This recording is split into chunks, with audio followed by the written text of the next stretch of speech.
강남스타일, 오징어 게임, BTS 등 세계적인 것은 언제나 한국적인 것을 담고 있다. 어째서 그럴까? 한국의 오랜 문화가 본질에서 세계 문화의 원형을 담고 있기 때문이다.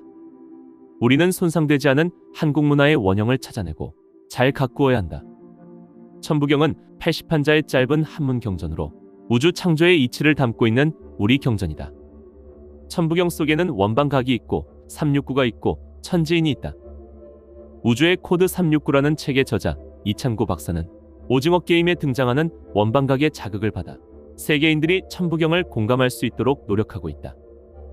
오늘은 한민족의 전통 사상과 철학의 근원을 담은 책 우주의 코드 369에 대해 이야기해보겠다.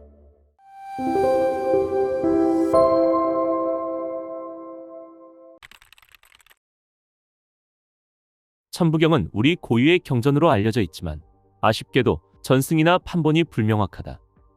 천부경은 상고시대 때부터 입에서 입으로 전해 내려온 글이라고 한다.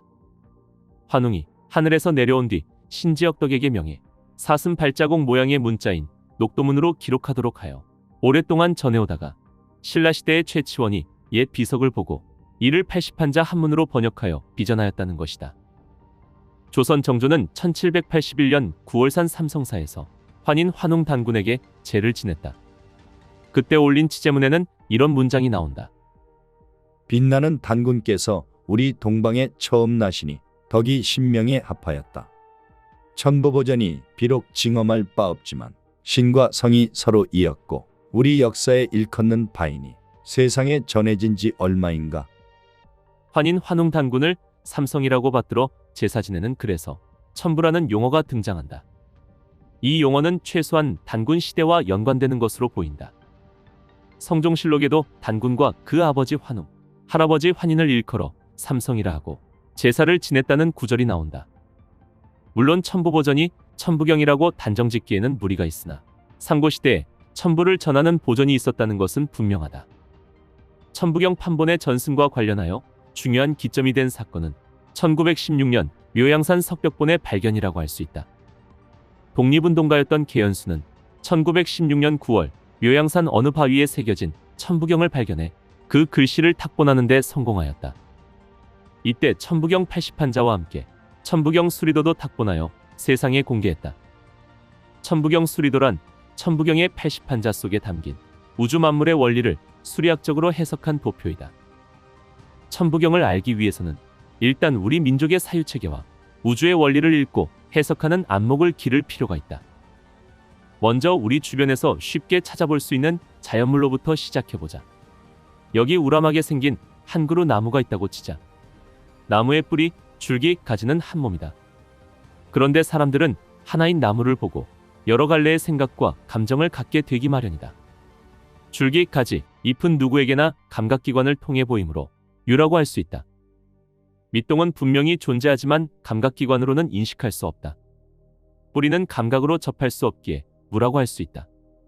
이처럼 우리가 감각으로 경험할 수 없는 세계를 무라고 하고 감각으로 경험할 수 있는 세계를 유라고 한다면 나무는 유무의 조화를 이루며 공존하고 있는 것이다. 나무의 유와 무의 관계는 음양으로도 설명할 수 있다. 양이 해가 비치는 밝은 곳이라면 음은 그늘이 진 어두운 곳이다. 즉 밝음은 양이고 어둠은 음이다. 그런 의미에서 어둠인 음은 무로 볼 수 있고 밝음인 양은 유로 볼 수 있다. 여기서 양음이라고 하지 않고 음양이라고 하는 것은 어둠이 밝음보다 먼저이기 때문이다. 음양은 서로 떨어져 있는 관계가 아니라 서로 붙어 있는 한 몸이라는 것을 알 수 있다. 물론 천부경을 통해서도 유와 무의 관계를 이해할 수 있다. 천부경은 일시무시일로 시작하여 일종무종일로 끝난다. 일시무시일은 일시와 무시가 하나라는 것인데 일시는 하나가 비롯되었다는 뜻이고 무시일은 무에서 비롯된 하나라는 뜻이다. 이때 천부경의 일시무시일을 하나에서 비롯되었으나 비롯된 하나가 없다라고 해석하면 일과 무의 개념이 잘 살아나지 않는다. 반면 음과 양의 개념을 도입해보면 말끔하게 해결된다. 천부경의 무는 없다가 아니라 없음의 세계이다. 나무의 뿌리가 바로 없음의 세계이고 줄기나 가지는 있음의 세계이다. 그러니까 없음의 땅 속에서 있음의 줄기가 뻗어 올라온 게 바로 일시이다. 이 일시의 줄기는 결국 뿌리의 무에서 나온 것이다. 그러므로 일과 무, 일시와 무시는 같은 것이다. 천부경에서 말하는 일과 무는 무엇인가? 일과 무는 모두 시라는 동력을 갖는다. 시는 곧 발이다. 일은 우주의 시발점으로 일이 멈추면 우주가 멈춘다. 천부경의 일시무시일, 일종무종일은 천도의 이치로서 무시무종을 의미한다. 시작도 없고 끝도 없다는 뜻이다. 곧 천도는 무에서 시작하고 무에서 마친다. 시작과 마침이 무에 돌아가므로 결국 시작과 마침이라는 그 자체가 없게 되는 것이다. 일도 무로 돌아간다.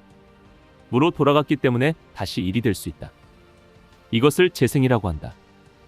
우리 인생도 무로 끝나는 것이 아니고 다시 일로 재생하는 것이다.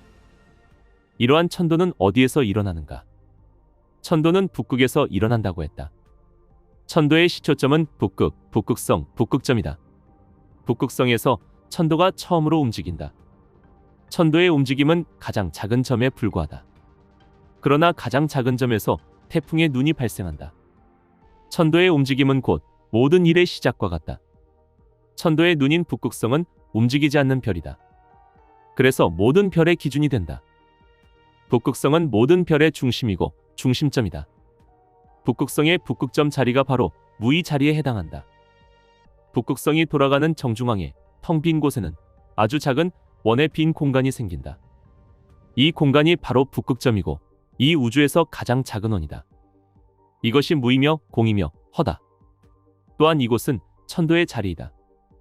천도는 무에서 시작하고 무에서 마친다고 했기 때문이다.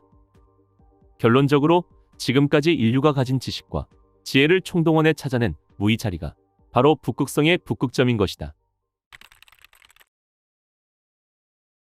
원방각이 상징하는 것은 무엇인가?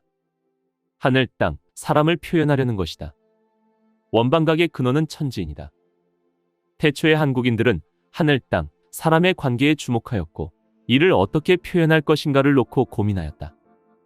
특별히 원에는 영혼의 뜻도 들어있다고 생각했다. 영혼이란 정신을 의미한다. 그렇다면 방은 물질세계, 각은 인간의 의식세계로 설명할 수 있다. 하늘은 둥근 원이다. 원은 순환과 무한을 상징한다. 봄, 여름, 가을, 겨울이 돌고 도는 것이 원을 상징하고 있다. 사계절의 순환은 무한한 시간과 같다. 똑같은 자리를 똑같이 돈다. 그래서 시간은 둥근 원이고 숫자로는 1이다. 땅은 네모이다. 지구본을 보면 땅도 둥글지만 사람들이 네모로 묘사한 것은 사각이 동서남북 사방을 상징하기 때문이다. 네모를 축약하면 가로 세로 두 변만 있으면 된다. 그래서 네모는 숫자로는 2이다. 사람은 머리가 있다. 머리의 얼굴이 사람을 상징한다. 그러므로 사람에게는 머리가 하늘과 같다. 하늘 천자의 옛 글자도 머리에 해를 그린 것이다. 그러나 사람의 몸으로 보았을 때는 몸통은 방이 되고 두 다리는 각이 된다. 그래서 머리의 형상을 기준 삼아 다리까지 내려서 뿔로 그린다. 결론적으로 하늘은 원만하고 땅은 방정하고 사람은 각인이 된다. 이때 각인은 신선을 말한다.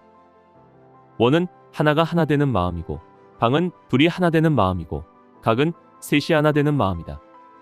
서로가 서로를 포함하고 있는 삼위일체의 마음이다. 그래서 사람은 하늘과 땅을 떠날 수 없다는 말이다. 이런 사람을 위해 원의 하늘은 정신세계를 창조하고 방의 땅은 물질세계를 풍요롭게 만들어 주었다. 이에 각의 인류는 원과 방을 주체적으로 수용하여 무한의 의식세계를 재창조해 나가는 존재라고 보는 것이다. 참고로 이 원방각 속에는 한글 창제의 원리도 들어있다. 이제 원방각과 수리로 천부경을 해석해 보기로 한다. 발명가로서 에디슨과 쌍벽을 이룬 니콜라 테슬라는 역사상 가장 뛰어난 지성을 지닌 인물로 평가받고 있다. 그가 발명한 대부분의 특허는 에디슨이나 웨스팅하우스의 이름으로 등록되어 그의 뛰어난 명성은 가려졌다. 그는 전 세계와 자신의 아이디어를 공유하려고 했던 것이다. 그 중 하나가 바로 제자들에 의해 정립된 테슬라 369 수이론이다. 테슬라는 369라는 숫자의 중요성을 세상에 알리고자 했다. 그는 1에서 9까지의 수 중에서 369가 우주의 열쇠라고 했다. 수학은 모든 창조의 기원이며 그것이 없으면 세상의 가장 작은 움직임도 설명하지 못한다. 테슬라는 우주를 이해하는 방식이 보통 사람들과는 달랐다. 그는 우주가 단순한 물질이 아니라 끊임없이 진동하고 공명하는 에너지의 장이라고 보았다. 그리고 이 에너지 장은 369라는 숫자로 근본적인 패턴을 이루고 있다고 했다. 369 패턴은 태풍, 은하, 조개껍질 등 자연계의 나선형 구조에서 나타나며 특정 주파수에서 소리가 증폭되는 패턴 또한 369의 배수를 따라가는 것으로 확인된다. 이 369는 이미 천부경 속에 들어있고 우리 민속에도 369 손뼉치기 놀이가 있다. 테슬라는 이 숫자의 위대함을 깨닫는다면 우주의 비밀을 손에 넣게 될 것이라고 예언했다. 2024년 10월에 발매한 K-팝 스타 로제의 아파트가 세계 모든 나라의 음원 사이트를 점령한 일이 있는데, 이 아파트 노래를 들어보면 우리 전통놀이 369와 리듬이 같다. 테슬라가 언급한 숫자 3은 서양에서도 특별한 의미가 부여돼 있다. 이를테면 기독교의 삼위일체나 이집트의 대표적 세 신, 원자를 구성하는 세 가지 입자에서 보이듯 3은 종교, 신화, 과학 분야에서 중요한 숫자로 등장한다. 다음은 테슬라 코드 369에 대한 상징을 정리한 것이다. 숫자 3은 창조의 기본 수이다. 3은 인체의 세 가지 주요 기관인 심장, 폐, 뇌를 나타낸다. 몸, 마음, 영혼도 3이다. 3은 통일성, 완전성, 창조, 기초, 심지어 우주를 의미한다. 3의 법칙은 숫자의 힘과 효과를 강조하는 원리이며 3으로 이루어진 것은 모두 완벽하고 완전하다. 그래서 삼각형의 얼굴은 아름다움을 상징한다. 숫자 6은 3의 2배, 2배의 강력함이다. 숫자 9는 절정, 신성, 특이점, 전체의 시작점, 진공을 모두 나타낸다. 9는 모든 것을 나타내며 또 아무것도 나타내지 않는다. 다산, 창조의 상징인 생명의 씨앗을 보여주며 우주와 생명의 청사진 역할을 한다. 숫자 9는 완성을 상징하지만 최종은 아니다. 발명가이자 수학자인 마르코 로댕은 이렇게 말했다. 숫자 9은 암흑물질로 알려진 우주에서 사라진 입자이다. 로댕은 우주의 기하학, 즉 시간의 구조 그 자체를 발견했다고 주장한다.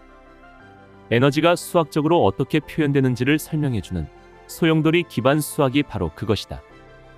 그의 소용돌이 기반 수학은 십진법에서 발견되는 패턴을 중심으로 한 숫자 체계인데, 우주의 근본적인 구조는 1에서 9라는 숫자를 통해 드러난다고 주장했다. 그중 9는 우주 그 자체라고 강조했다. 테슬라는 369에 철학적인 의미를 부여했다. 모든 창조는 3으로 시작되고 6을 통해 균형을 이루며 9로 완성된다는 이론이다. 그리고 이러한 369는 밤과 낮, 사계절의 변화, 생명의 탄생과 죽음 같은 순환적 패턴과 연결된다고 보았다. 이처럼 테슬라의 숫자 이론은 우리나라 천부경에서 제시하는 수이론과 매우 관련이 깊음을 알 수 있다.